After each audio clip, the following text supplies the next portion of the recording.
నమస్కారం అండి. నా పేరు doctor Sunil Reddy, consultant neuro psychiatrist and sexologist at treatment range hospital KBHP Hyderabad.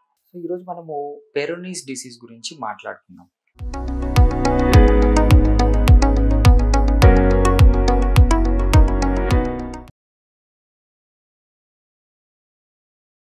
అంటే అంగము వంకర తిరగడం. అంగం స్తంభించిన తర్వాత అంగము స్ట్రెయిట్‌గా కాకుండా కొద్దిగా వంకరగా కనిపిస్తుంది. దీన్నే పెరోనీస్ డిసీజ్ అంటాం. ఈ పెరోనీస్ డిసీజు ఏ ఏజ్‌లో వస్తుంది అని కూడా కామన్‌గా అడుగుతుంటారు. దీనికి ఏజ్ అంటూ ఏం లేదండి. బేసికలీ ఎప్పుడైతే సెకండరీ సెక్షువల్ క్యారెక్టర్స్ ఇంప్రూవ్ అవుతాయో అప్పటి నుంచి ఏజ్డ్ పర్సన్స్ వరకు ఎప్పుడైనా రావచ్చు. సో ఈ పెరోనీస్ లక్షణాలు ఏంటి అంటే అంగము స్తంభించినప్పుడు వంకరగా ఉండటము, ఆర్ అంగం స్తంభించినప్పుడు పెయిన్‌తో స్టార్ట్ అవుతుంది. కొంతమందిలో వంకర ఉండదు కానీ పెయిన్ ఉంటుంది. అంగం స్తంభించినప్పుడు పెయిన్ ఉంటుంది. సో అందుకని సెక్షువల్ యాక్ట్‌కి వెళ్ళలేక అంగం స్తంభించడానికి ఆ సెక్షువల్ డిజైరే తగ్గిపోతుంది. సో దీన్ని కూడా పెరోనీస్ కిందకొస్తుంది.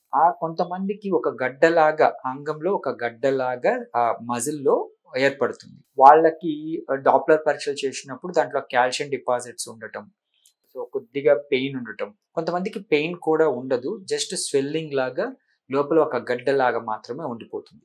ఇవన్నీ పెరోనీస్ లక్షణాలు. సో ఈ పెరోనీస్ డిసీజ్‌కి ఏంటి అంటే ఏకైక అంటే ఈజీ మార్గం షాక్ వేవ్ థెరపీ. షాక్ అంటే ఎలక్ట్రిక్ షాక్ కాదు. ఇదేమి మనము ఏసీ కరెంటు, డీసీ కరెంటు అంగానికి అప్లై చేయటం కాదు. అంగానికి ఒక మసాజింగ్ టెక్నిక్ లాగా షాక్ వేవ్ థెరపీని అప్లై చేయడం అనేది జరుగుతుంది.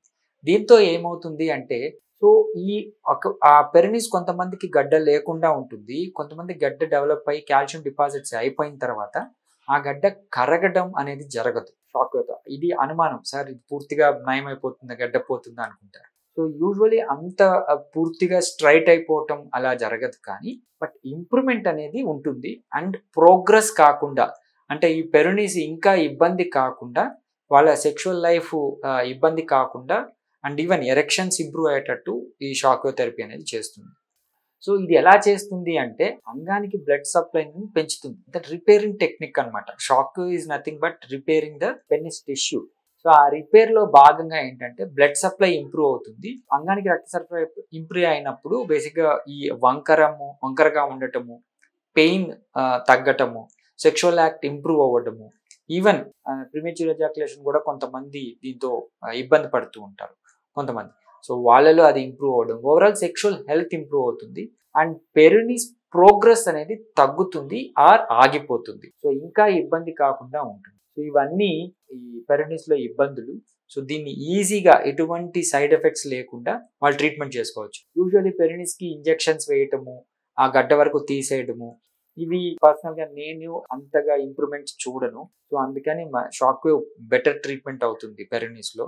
దీన్ని యూజ్ చేసుకోగలరు. Thank you.